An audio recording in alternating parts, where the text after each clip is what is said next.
IPL season 19 ಆರಂಭವಾದಾಗಿಂದ ಈ block ticket ದಂಧೆಕೋರರ ಹಾವಳಿ ಹೆಚ್ಚಾಗ್ಬಿಟ್ಟಿದೆ. ಸದ್ಯ ಪೊಲೀಸರು ಇವರಿಗೆ ಬಿಸಿ ಮುಟ್ಟಿಸಿದ್ದಾರೆ. ಕಳೆದೊಂದು ತಿಂಗಳಲ್ಲಿ ಈ ಬ್ಲಾಕ್ ಟಿಕೆಟ್ ಬಗ್ಗೆ 17 ಕೇಸ್ಗಳು ರಿಜಿಸ್ಟರ್ ಆಗಿದೆ. ಇನ್ನು 17 ಪ್ರಕರಣಗಳ ಪೈಕಿ 24 ಜನರನ್ನ ಪೊಲೀಸರು ಬಂಧಿಸಿದ್ದಾರೆ. ಇನ್ನು ಬೇರೆ ರೀತಿ ಟಿಕೆಟ್ಗಳನ್ನ ಖರೀದಿಸಿ ಹೆಚ್ಚಿನ ಬೆಲೆಗೆ ಟಿಕೆಟ್ಗಳನ್ನ ಮಾರಾಟ ಮಾಡಲಾಗ್ತಿತ್ತು ಅಂತ ಹೇಳಲಾಗ್ತಾ ಇದೆ. ಈ ಬಗ್ಗೆ ಕಬ್ಬನ್ ಪಾರ್ಕ್ ಠಾಣೆಯಲ್ಲಿ 16 ಕೇಸ್ಗಳು ದಾಖಲಾಗಿದ್ದು, ಹಲಸೂರು ಗೇಟ್ ಠಾಣೆಯಲ್ಲಿ 1 ಪ್ರಕರಣ ದಾಖಲಾಗಿತ್ತು.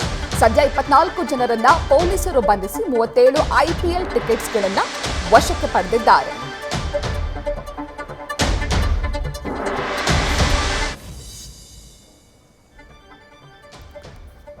ಐಪಿಎಲ್ ಟಿಕೆಟ್ಗಳನ್ನ ಬೇರೆ ಬೇರೆ ರೀತಿ ಖರೀದಿಸಿ ಅದನ್ನ ಬ್ಲಾಕ್ನಲ್ಲಿ ಮಾರಾಟ ಮಾಡಲಾಗ್ತಾ ಇತ್ತು. ಅತಿ ಹೆಚ್ಚು ಹಣಕ್ಕೆ ಅದನ್ನ ಮಾರಾಟವನ್ನ ಮಾಡಲಾಗ್ತಾ ಇತ್ತು.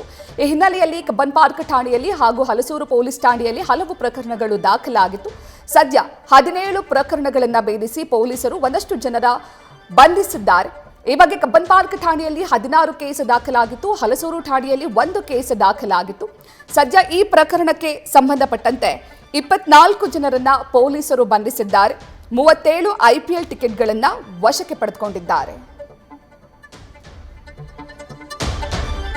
ಐಪಿಎಲ್ ಮ್ಯಾಚಸ್ ನಡಿಬೇಕಾದ್ರೆ ಟೋಟಲ್ 5 ಮ್ಯಾಚಸ್ ಸಂದರ್ಭದಲ್ಲಿ ಕೇಂದ್ರ ವಿಭಾಗದ ವ್ಯಾಪ್ತಿನಲ್ಲಿ ಒಟ್ಟು 17 ಪ್ರಕರಣಗಳು ದಾಖಲಾಗಿದ್ದಾವೆ.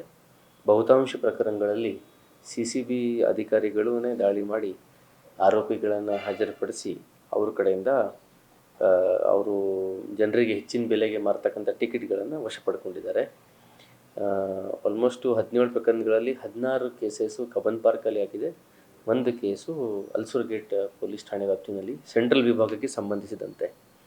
ಇವೆಲ್ಲ ಆರೋಪಿಗಳು ಬೇರೆ ಬೇರೆ ಸೋರ್ಸಸ್ ಮೂಲಕ 2-3 ಟಿಕೆಟ್ಸ್ ತಗೊಂಡು ಟೋಟಲ್ 17 ಕೇಸಸಲ್ಲಿ 36 ಟಿಕೆಟ್ಸು 37 ಟಿಕೆಟ್ಸು ಸಿಕ್ಕಿದ್ದಾವೆ.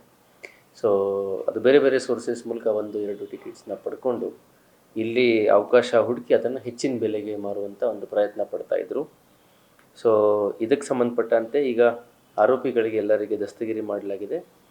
ಅವ್ರು ಸೋರ್ಸ್ ಮಾಡಿರ್ತಕ್ಕಂಥ ಟಿಕೆಟ್ ಎಲ್ಲಿಂದ ಬಂತು, ಹೇಗೆ ಬಂತು, ಜೆನ್ಯೂನ್ ಆಗಿತ್ತಾ, ಹೇಗೆ ಅಥವಾ ಮಾರಾಟಕ್ಕೇ ಆಚೆ ಬಂತಾ ಅನ್ನುವಂಥದ್ದು ಪರಿಶೀಲನೆ ಮಾಡಲಾಗ್ತಾ ಇದೆ.